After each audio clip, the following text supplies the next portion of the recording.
I'm going to talk about your birth story. And yeah, about the day you were born 1 month ago today. 1 month. Welcome back to my channel, guys. Welcome to Mum Life 101. We have my clothing that I'm rotating every couple of days down here, and baby's bassinet. We're currently sleeping still downstairs as it's just so much more cooler and accessible down here compared to upstairs. During the night I just like to fill up my water bottle, or sometimes I want to get a snack, and yeah, being upstairs is just not very practical right now. So we've migrated downstairs. I have a single bed down here actually that I use as my couch, so it worked out pretty perfectly. That is not what this video is about. So this is baby Nuri, and I wanted to talk to you about his birth story.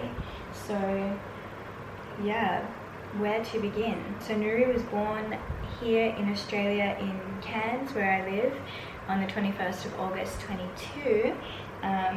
All along I had planned to have a home birth and a birth without medical intervention. So during my pregnancy I didn't really have any of the normal checkups that you would usually have in terms of checking for the baby.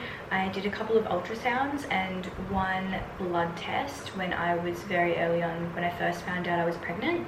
But after that I didn't really see any medical professionals, any doctors or anything like that. I just tuned fully into my body and I could feel my baby growing inside of me, and that was enough for me. And during that time, during my pregnancy, I discovered free birthing, and I really got into the Free Birth Society. They have a podcast and obviously Instagram and social media pages. And I was just listening to all of these beautiful free birthing stories of mothers who decided to go the non-medical route and birth in their home without any assistance or help. And it just absolutely inspired me so much, and that's why I want to share my story here with you of my free birth or home birth with Nuri. So yeah, it started on the very early morning of the 21st of August. It was Sunday morning at around 4 a.m. I was woken up and I wasn't sure if I was feeling like a little bit of sensations or pain or not. And so I went back, tried to go back to sleep, and I was woken up again, and I figured that yeah, this must be the start of early labor. So I just got up and I came downstairs and I started making all of these foods and tea and cleaning the house and eating. And I ate like 2 breakfasts. I had some fruit and tea, and then after that I made avocado toast. Like I had it in my mind of like, I'm gonna need fuel and energy. And throughout like the course of maybe 2 hours, went till around 6 or 7 a.m. I was having some surges, and I was just kind of stopping at like the kitchen bench and just moving through them as my stomach kind of started to tighten. And they were coming every like half an hour maybe, so they weren't that frequent. And this is my first baby and first full-term pregnancy, so I'd never been in labor before. Didn't really know like what to expect, and at that time I wasn't even sure if it was real labor or if that was just a a fake like start. So anyway, I did that and then went upstairs and just started resting a little and tried to go back to sleep, and just every half an hour or so moving through the sensations that were coming through my body. And then yeah, my friend and my dad woke up maybe around like 8 or 9 o'clock, and I told them that what was going on and what I was feeling. And I kind of said to them, well, like maybe the baby will come today, but this could also go on for like 2 days, so who knows, like let's just see what happens and see how things progress. And so I was upstairs in my room, and the sensations just started getting like stronger and stronger and closer together. And yeah, I was just kind of like on my hands and knees and just moving through them. Every surge I just kind of like screamed a little bit through it and just pushed through it. And my friend Renee, she was my birth support, so she was with me. She brought me a lot of food and tea and was just there like surrounding me with lots of love, but also not interfering too much. She was kind of just letting me go through my process and through my flow. and yeah, just the sensations started getting closer together, which were like maybe 10 or 15 minutes apart, and that went on for about 5 hours. I was kind of alternating between the shower and my bedroom floor, and in the shower I loved having the shower head like on my back and on my stomach as well at times, and Renee was incredible. She massaged my back and just held the warm water on me, but the water kept going cold. So I've never been in a house where the hot water runs out, but anyway, this house that I'm renting, the hot water apparently runs out. So when that would happen, then I would just get out and go into the bedroom, but it started getting a bit frustrating after like the second time that it happened, and I started getting really tired as well. I was feeling, started to get exhausted, and I wasn't eating and I wasn't resting in between contractions. And at that time I wasn't really sure like what to do, or you know, how much longer it was going to go on for. And so I was getting a little impatient, so I asked my friend to call the doula. And so she called the doula, and the doula was just kind of listening to how I was responding to the sensations, and just really advised me to try and rest, advised me to eat more and try and rest between contractions. And I was really struggling to do that until I heard her say that. It was really weird. Like as soon as she said that, I was like, okay. And I allowed my body to take some rest, but soon after I felt the need to go and sit on the toilet, that maybe I needed to pass a bowel movement.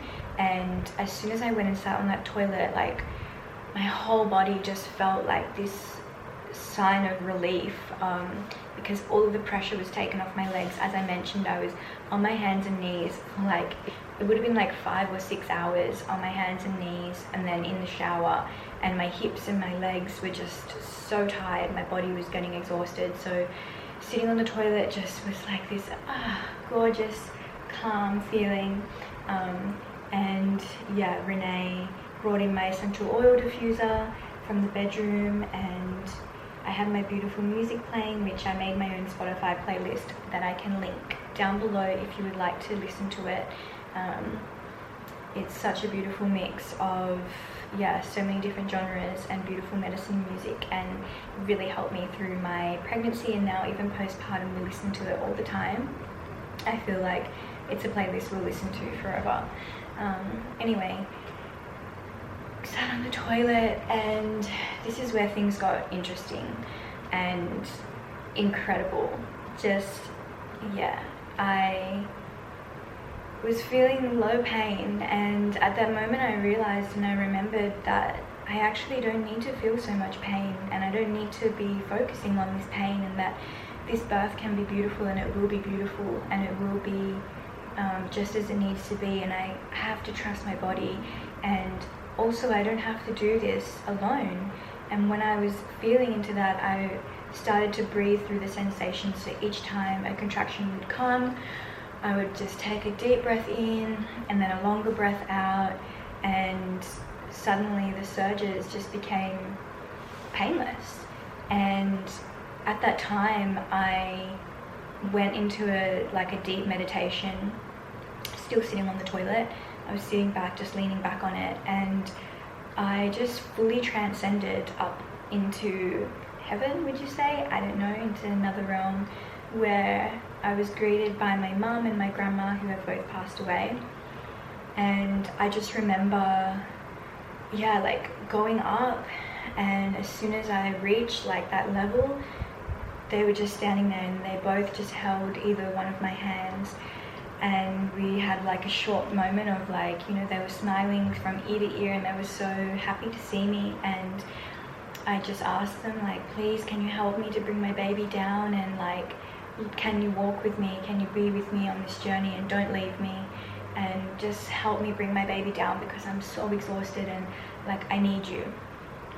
And then it all happened really quickly, and then suddenly I was on my bathroom floor, and I could feel my waters coming out of me. And I called to Renee, and I was like, oh my gosh, my water's here, I think he's really coming soon, maybe you need to call the doula. and you need to get up here too, like come and be with me. And I had been losing quite a bit of blood throughout my end of my labor. I think it was probably about 2 hours between me sitting on the toilet and me giving birth. So it happened quite quickly that things really progressed. I could feel that my whole body, like during the time that I had transcended and come back, my whole body had opened up, and I could feel that, yeah, my body was really getting ready to birth. And yes, I had been losing quite a lot of blood, so there was already a little bit of blood around, some like clots and things. And anyway, I could feel the waters like protruding out of me, and for some reason I just felt like I wanted to pop them. So I like pulled it and I popped it, and then I could feel, not long after, I could feel his head, and I was like, oh my god, like come on Renee. And so she came upstairs and she was with me, and I started feeling, I kept breathing through the sensations. And okay there, Babito, I'm going to talk about your birth story. Yeah, about the day you were born 1 month ago today. 1 month. Mind blank, this happens often.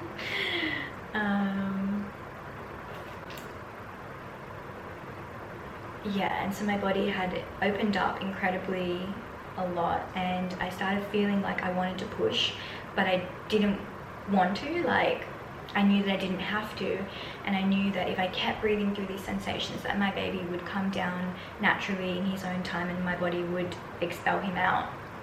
I knew that, but yeah, for some reason I just kept feeling like I just want it to be over, and I just want to meet my baby, and I don't want to be this pain and exhaustion any longer. And so I pushed a few times, and the doula arrived, I think like in between this time, and I said to her, can I push? And she was like, you can do whatever you want. And I started pushing, and I could feel his head like so close, so close, but it was stinging. And so I was kind of in this dance of like, do I have the energy and the patience to keep breathing through the sensations maybe another 40 minutes or an hour, or do I just want to fucking go for it and get the baby out? And yeah, instinctually, I don't know what it was, but yeah, I just decided to start pushing, and I pushed like maybe 2 or 3 times, and his head came out, and I was on all fours, my hands and knees, and Renee was behind me. I couldn't move either, like I was so stiff and I was just stuck in that position, so it probably wasn't the best position to birth in. Not a bad position, but I wasn't able to receive him myself because I was like having to use my arms to hold myself up, and I just didn't have enough energy to only be on my legs or my move back. So anyway, Renee was behind me, and yeah, I could feel him wriggling, like his head was out and he was wriggling, and then he just let out a little meow. He was like, "Rah!" And we all just started laughing and crying, and so happy. It was just so not what I had envisioned. Like throughout my pregnancy, I always thought that I would receive my baby and I would have to call him into his body, and that he would be not breathing, and I would need to like, yeah, call him down and call him in. But he was so ready, Nuri baby, he was so ready to be in the world, and yeah, he was raring to get out by the sounds of it, so it seems.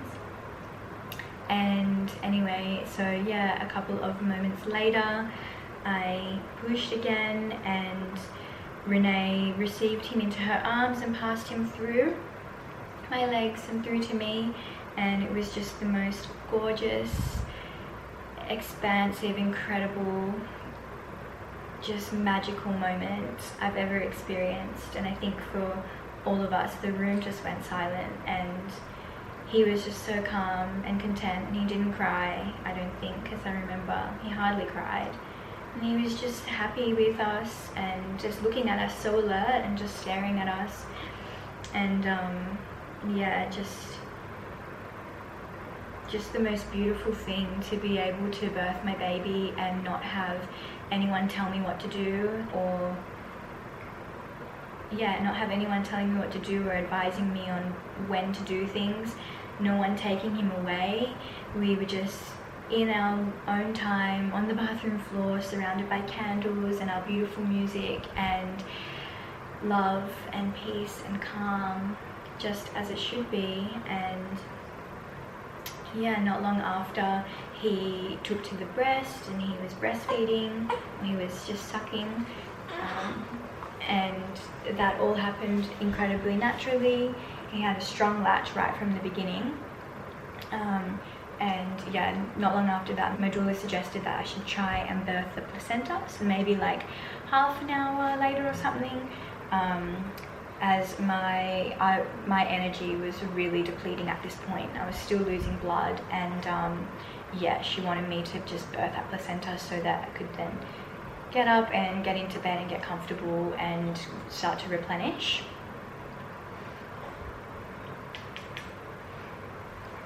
Lie down, chiquito.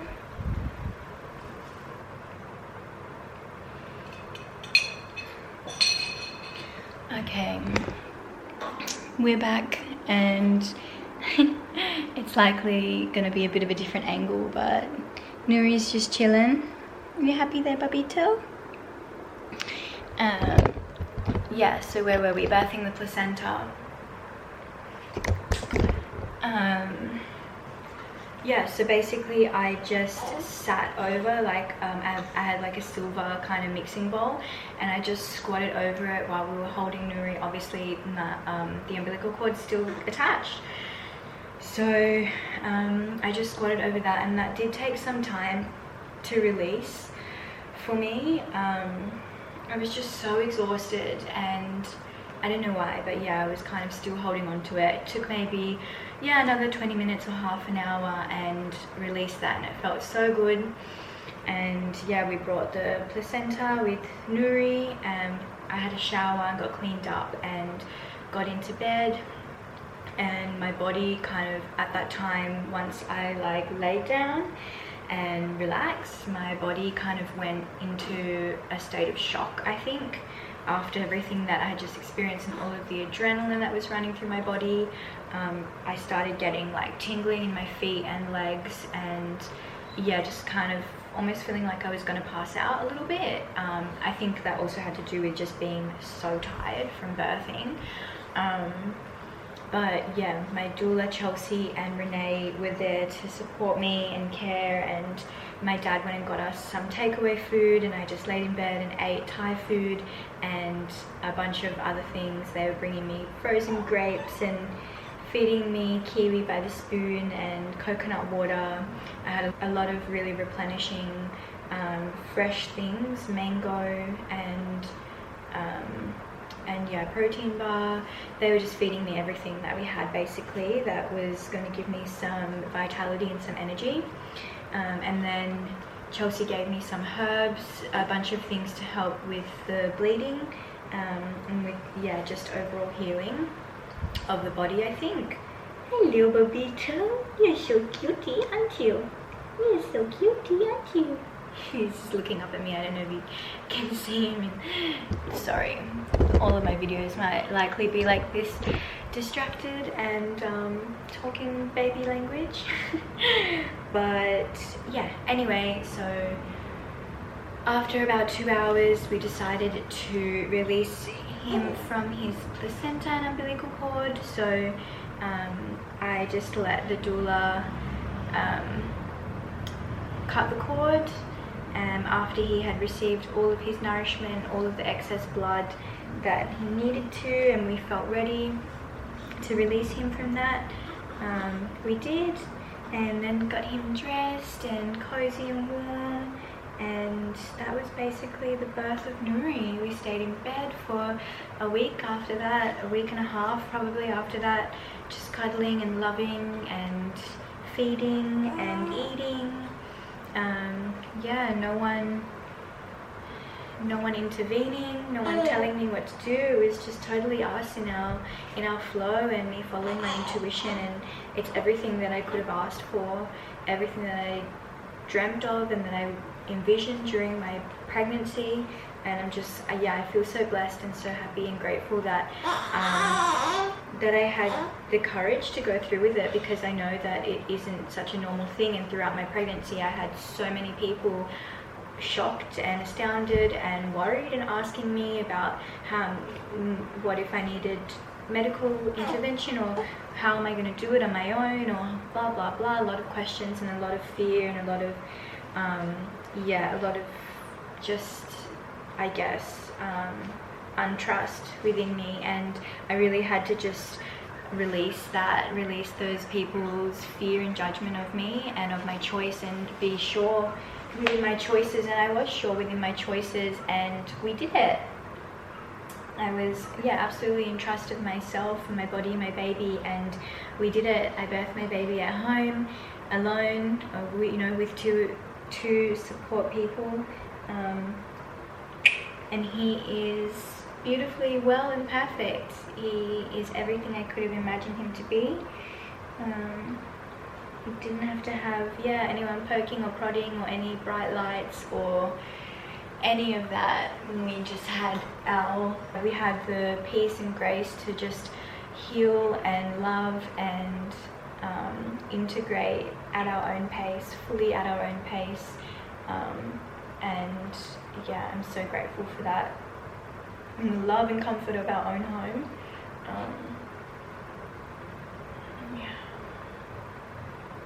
I guess there's so much more I could say, and so much more that I'll probably think of after I stop recording this video, but I guess in short, that is the birth of Nuri and Lotus, my son, my little baby, birthed at home, in power, in love and peace and joy. And we couldn't be more happy, more grateful for his presence, and to have him here in the world finally. I feel so blessed. I'm gonna keep updating and documenting our journey as Nuri grows and as our life flows. So if you are interested in that kind of content, and you want to follow along on our journey of natural parenting, natural living, and you have an open mind, then I would love to have you join us. Consider subscribing, and to our returning subscribers, thank you so much for all of the love and support and care. We so appreciate it, and we're sending you all so much love and goodness. Until next time, ciao. Say bye bye. Bye bye, friends.